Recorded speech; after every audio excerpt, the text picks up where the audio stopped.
Mosaic, a daily news program from Link TV, presents a selection of news reports from independent and state-controlled broadcasters from throughout the Middle East.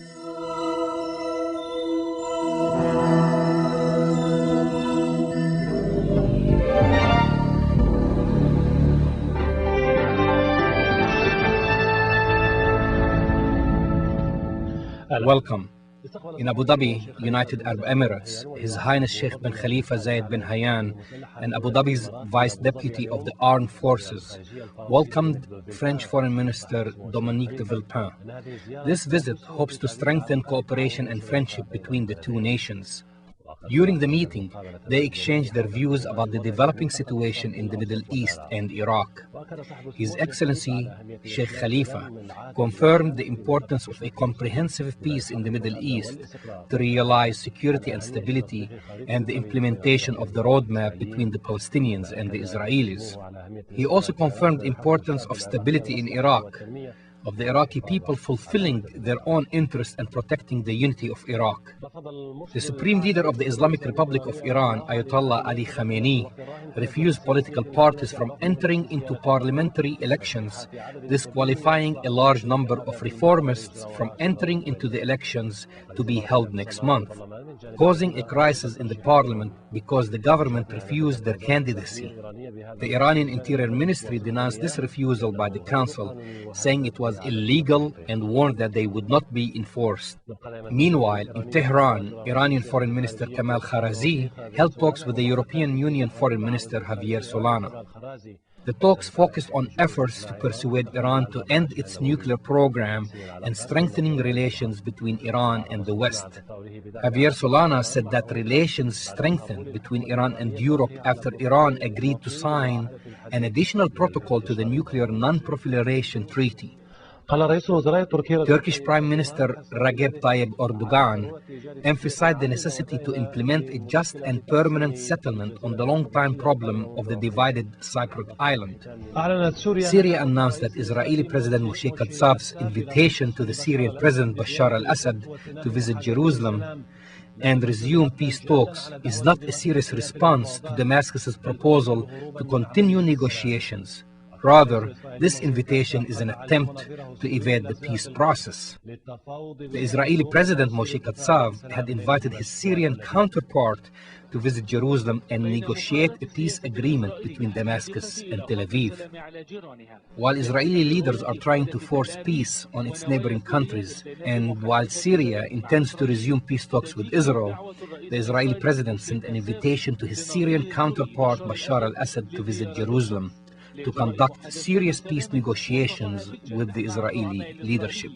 Katsav stated that al-Assad will be welcome to peace talks, but without any preconditions. During the last few weeks, we have heard During the last few weeks, we have had several announcements from President Bashar al-Assad that he wants to reach permanent peace with Israel. If he's serious about doing so, then he should announce it and negotiate with Israeli leaders. He can also go through secret diplomatic channels. I invite President Bashar al-Assad to visit Jerusalem to meet with Israeli officials. The Israeli law gives the Israeli president the right to invite whomever he wants. However, the actual authority lies in the hands of the government. Whereas Prime Minister Ariel Sharon had previously announced his willingness to enter into peace negotiations with Syria as long as Syria stops supporting Hezbollah and the Palestinian activists who attack Israel. The Israeli president's invitation to al-Assad comes after his return from Turkey, a country that has strong ties with Israel. This brings back memories of former Israeli Prime Minister Menachem Begin's invitation to the late Egyptian President Anwar al-Sadat to visit Jerusalem in November of 1977. However, the international and regional state of affairs back then were very different from today. Nevertheless, Syria's desire for peace is creating conflict within Israel. Some welcome negotiations with Syria, such as Israeli Foreign Minister Silvan Shalom, who is also asking for serious consideration of the Syrian proposal to resume peace talks, meanwhile announcing that secret negotiations with Damascus have failed. Israeli Defense Minister Shaul Mufaz objects to this proposal, saying that the pressure the US is putting on Syria following the war in Iraq is enough to make them comply with the Israeli demands. In 2000, the US-sponsored peace talks between Israel and Syria failed due to disagreements surrounding the size of the Israeli withdrawal from the Syrian Golan Heights occupied in 1967.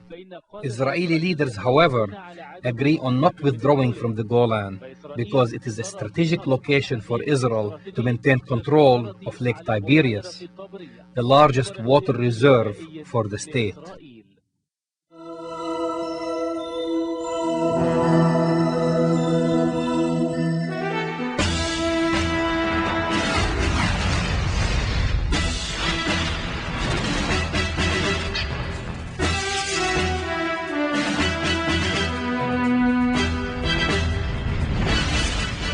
Occupation forces killed 7 Iraqis believed to have been stealing fuel from a pipeline Sunday near Samara, north of Baghdad. According to the U.S. military, U.S. troops approaching the pipeline had encountered about 40 armed men and engaged with them in a firefight. U.S. Overseer Paul Bremer on Monday urged Iraq's governing council to press on with plans for the handover of power as set out in a November 15th agreement. This came despite the rejection made by Grand Ayatollah Sayyid Ali Sistani of a fresh request by the Iraqi Governing Council to endorse U.S. plans to set up a provisional government without the elections. In the meantime, the Pentagon's determination of Saddam Hussein as a prisoner of war evoked disappointment and surprise among Iraqis. In a blow to U.S. President George W. Bush's plans for the transfer of power to Iraqis, Grand Ayatollah Sayyid Ali Sistani rejected a fresh petition made by the Iraqi Governing Council to endorse U.S. plans to set up a provisional government without elections. In a statement issued by his office, Sayyid Sistani said that only a directly elected chamber would ensure the legitimacy needed to implement a U.S.-sponsored political blueprint for Iraq. His Eminence also demanded that an elected assembly must ratify an interim constitution currently being drafted by the US-backed Iraqi Governing Council, as well as proposed security agreements concerning the continued presence of US and other occupation troops in Iraq beyond July 1st. The statement was issued following a meeting between His Eminence and a delegation from the Council. Certainly, As-Sistani has insisted on respecting the opinion of experts and that of the Iraqis in conducting the elections. The UN is far from Iraq's situation, far from Iraq's field, far from the security situation, which is continuously improving. The UN is also away from Iraq's capabilities with censuses and elections. The Iraqi experts' ideas should be adopted. The comments, which mark a hardening of Sayyid Sistani's position, cast doubts on whether the US-led occupation authorities can hand back sovereignty to an Iraqi government by July 1st, as scheduled under the November 15 agreement between the US Administrator of Occupied Iraq, Paul Bremer, and Iraq's Governing Council. Under the agreement, that government is to be appointed by the Assembly, which will be selected from regional caucuses. With U.S. presidential elections due in November, the Bush administration is keen to see Iraqis taking over responsibility for security and to show that the 130,000 American soldiers in Iraq are playing only a supporting role in the country. However, any delay in the handover of power to Iraqis may weaken President George W. Bush's chances for a second term in the White House. Meanwhile, another U.S. decision evoked disappointment among Iraqis who expressed surprise at reports that Pentagon lawyers have determined that Saddam Hussein has been a prisoner of war since U.S. forces captured him last month.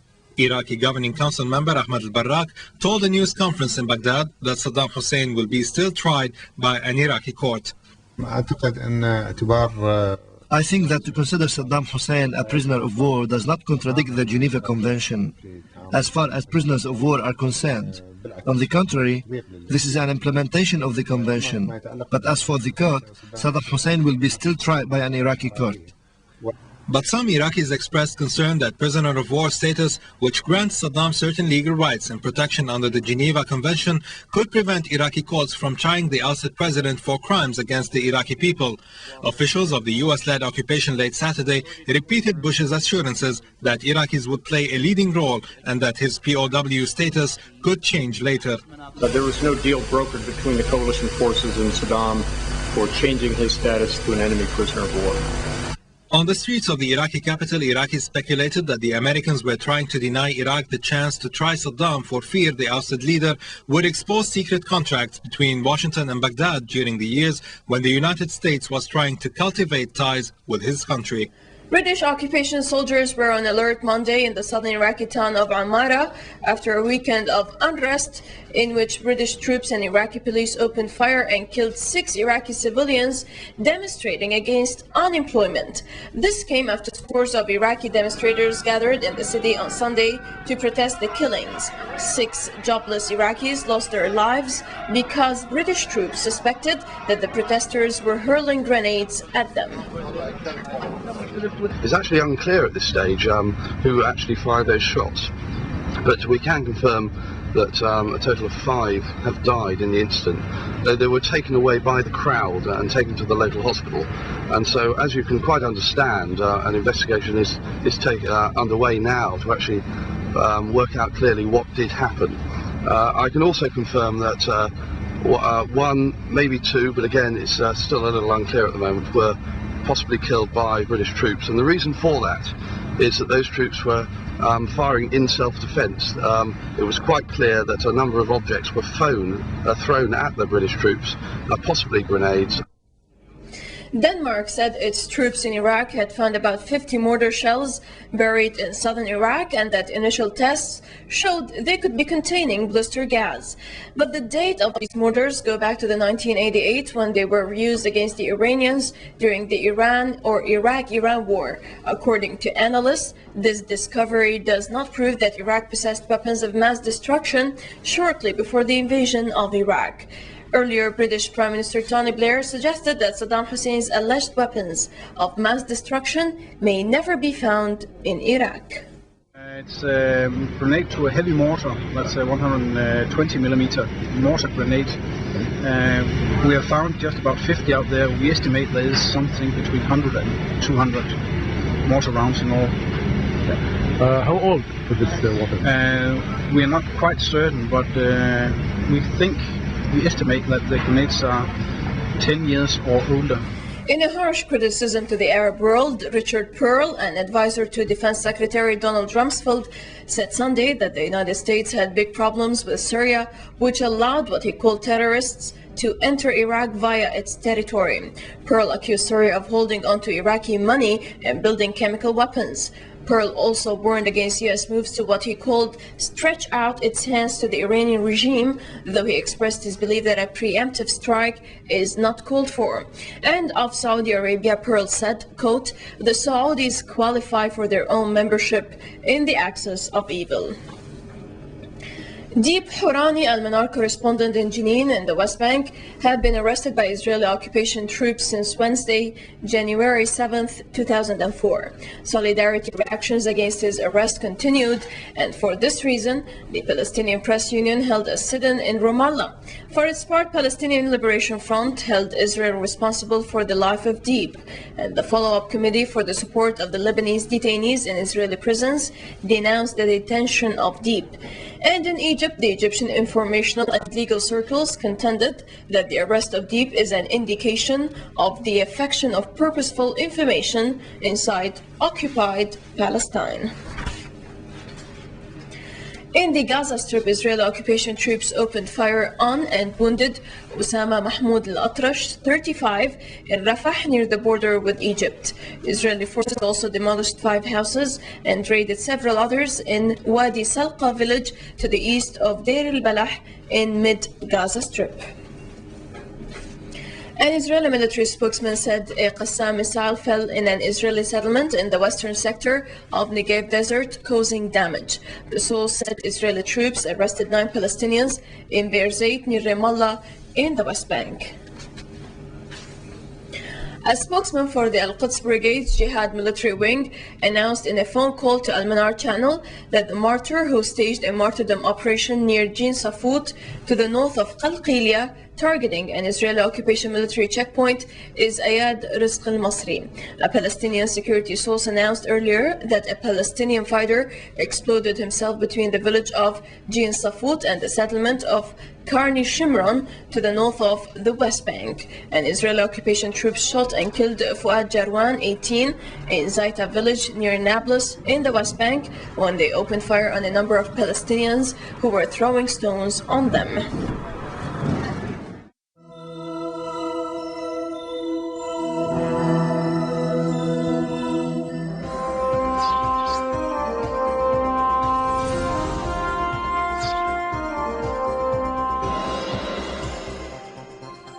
Syria dismissed as a media maneuver an Israeli invitation to President Bashar al-Assad to visit the Jewish state for peace talks. Israeli President Moshe Katsav invited al-Assad to visit Jerusalem for serious negotiations with Israeli leaders. I invite President Bashar al-Assad to come to Jerusalem to meet the Israeli authorities, the Israeli leadership, and to discuss bilaterally, directly with the Israeli authorities how we can reach real peace and permanent peace. I believe that the test of his motivation, the test of his purpose is, if he's serious in his announcement, is by accepting my invitation. The Syrian official news agency Sana said only a resumption of previous negotiations from where they stopped 4 years ago would achieve peace. It added that partial solutions and media maneuvers do not achieve peace in the region. Earlier today, Syrian Minister Buthaina Sha'ban also rejected the offer as not serious. She told CNN that Israel needed to say it was interested in resuming peace talks from where they stopped. The negotiations between the two sides in Shepherdstown, West Virginia, ended in 2000 without any agreement future of the Golan Heights, occupied by Israel since 1967. Although Katsav has largely ceremonial powers, his appeal added to pressure within Israeli Prime Minister Ariel Sharon's government for the right-wing leader to respond favorably to Assad's recent call to resume peace talks. It was not immediately clear if Katsav had sought or received Sharon's blessing for the invitation, but his foreign minister, Silvan Shalom, expressed regret that Syria had rejected the offer. I've heard from you now that officially the Syrians rejected the proposal that was made this morning by President Katsav, the Israeli president. I'm very sorry for it. And it shows that the Syrian leadership is not serious about its willingness and readiness to resume the negotiations with Israel. Another U.S. soldier has been killed in Iraq, while U.S. occupation troops shot dead an Iraqi civilian and wounded 6 others. The U.S. Army said a bomb exploded beside a U.S. convoy in central Baghdad, killing the soldier and wounding 2 others. The U.S. military also said its troops killed 7 men in a gun battle with an armed gang it claimed were trying to steal fuel from a pipeline near the Iraqi town of Samarra. In Ramadi, an Iraqi bystander was killed and 6 others were wounded when U.S. soldiers went on a shooting spree after coming under attack. Witnesses said the U.S. soldiers opened fire randomly on Iraqis standing nearby. Iraqis often complain of U.S. troops' excessive and disproportionate response to attacks, leaving civilian casualties. In Baghdad, and for the second time since the end of the war, Spanish Foreign Minister Ana Palacio called for a transparent and public trial for former President Saddam Hussein. The foreign minister, whose country suffered heavy military losses in occupied Iraq, also urged the return of the UN to the country. I think that Minister Zubari and myself and we share the view that of the role that the United Nations has to play, and that the fact that you can't play that role at a distance. There must be a presence of the UN in Iraq. This is crucial. Israeli Prime Minister Ariel Sharon said it was too early to write off a stalled US-backed roadmap plan for peace with the Palestinians. However, Sharon, in a speech at a stormy parliamentary session, reiterated that he was ready to impose unilateral security steps if the implementation of the roadmap failed.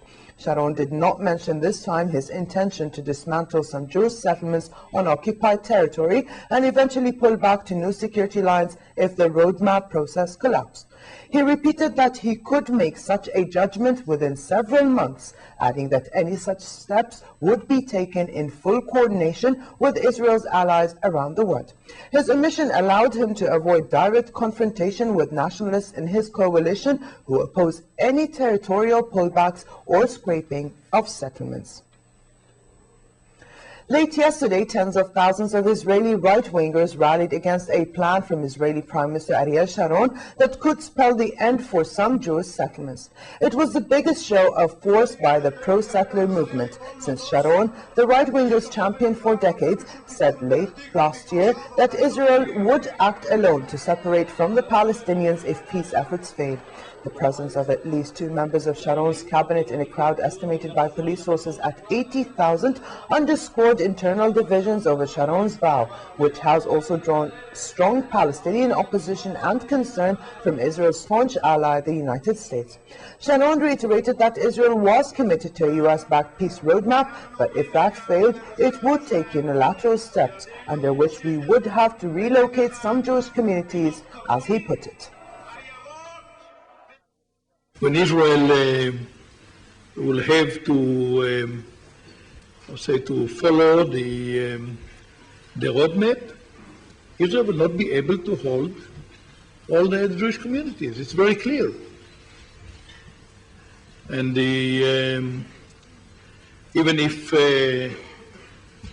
will not succeed, though I can assure you that we'll make every effort to implement the roadmap, but if we will not succeed, and we will have to take unilateral steps of disengagement, no doubt that there will be some relocation of Jewish communities.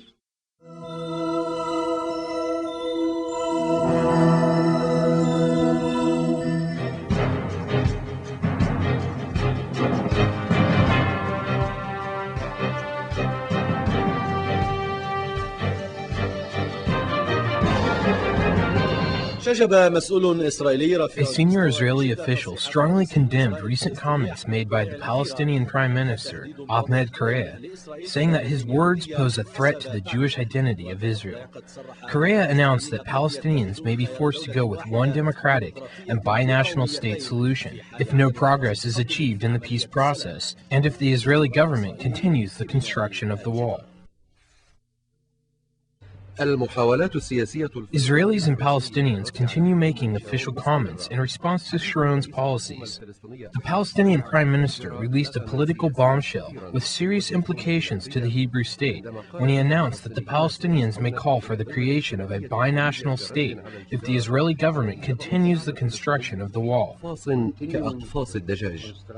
the wall, if they will continue constructing the wall, I don't see that two-state vision is possible. The President Bush vision about 2 states, Palestinian and Israeli state, I don't think that it will be possible. Not at all. Because the wall, as it's planned, it is not for security. Correa also said that Palestinians will demand the same rights that the Israeli citizens enjoy. This demand, in effect, means that Israel will include all Palestinian people living in Gaza and the West Bank. They will be given Israeli citizenship and all the rights and duties of the Jewish Israelis. If this were to happen, the number of Palestinians living in Palestine would exceed the number of Jews. This raises the possibility that the Palestinians may one day be able to control the Israeli army, Knesset, and other Israeli institutions. The idea of establishing a binational state is now creating fear among Israelis. The Palestinian proposal was put on the table dozens of years ago, but the Israeli government rejected it, making it impossible to achieve. Nevertheless, it puts the Palestinian identity to the test, which explains why Palestinian factions, and religious ones in particular, refuse it. Correa's comments were not translated into an official Palestinian initiative. but they expose the weakness of the most powerful country in the region. It suffers from a democratic situation that threatens its existence. No matter what the Israeli government does, one day it will have to face this reality. ممرا إجباريا لا يمكن تخطيه. The Prime Minister of the Palestinian Authority, Ahmed Correa, proposed a new idea to counter threats posed by Sharon's policies. The proposal implies establishing a binational state. We have Mahmoud Lebdi, the director of the Palestinian Legislative Council, who is with us from Ramallah via satellite. We have some questions for him about this issue. Mr. Mahmoud, what are the benefits of revisiting the old solution regarding the establishment of one secular state that includes Christians, Jews, and Muslims, or a binational state? Every day, Sharon makes threats that he will take unilateral steps to draw the borders. Will this new strategy work, and what are the implications at the diplomatic level?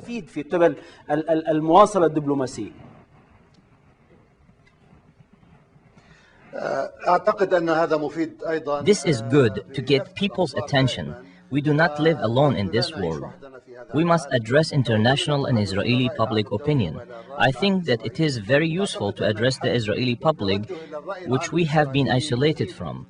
Furthermore, the Israeli public is subjected to misguided Zionist propaganda by the Israeli government.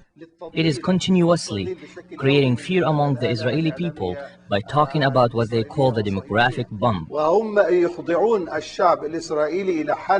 Left-wing parties scare the Israeli people from what they call the Palestinian demographic bomb, and the right-wing parties scare the Israelis by talking about Katyusha, Al-Qasim missiles, mortar shells, and terrorism. They want to make the Israeli people live in constant fear, thus forcing them to radicalize and vote for extreme right-wing parties. This hinders any peace movement among the Israeli society. The proposal of Brother Correa is intended to convince the Israeli that if they continue with the expansion policy, then it would be better to form a binational state where all citizens, including Palestinians, have the same rights and duties. Israeli society must realize that what Sharon is doing with the support of extremists from his party and others like the settlers proves that he does not want peace, rather he is hindering it. I think that Correa's proposal is not intended to revisit an old solution. Now we are living day by day. In the past, we had a dream of establishing a democratic and a secular state where Jews, Christians, and Muslims coexist, and we proposed that. Of course, the old proposal was rejected by Israel and the international community because they wanted to maintain the Jewish identity of Israel. However, today the Jewish identity of Israel is shaped by continuous occupation, which has lasted for the last 37 years. The occupation of the Palestinians is transforming Israel into a despised country at the international level. The Israeli policy of daily killings and massacres committed against the Palestinian people are shown by TV channels all over the world, making Israel a despised country, and the Israelis are paying the consequences for that. All this is caused by Sharon's extremist policies, which have been adopted by Israel. Now, inside Israel, there is a division between moderates and extremists, and I think that Ahmed Correa is directing his words to moderate Israeli population and figures.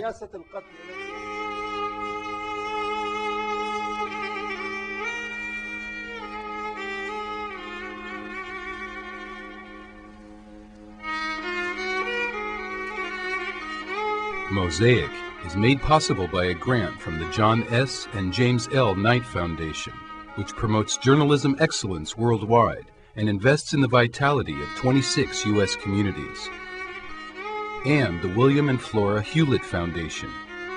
Additional support is provided by the Firedoll Foundation and Henry and Virgilia Dakin.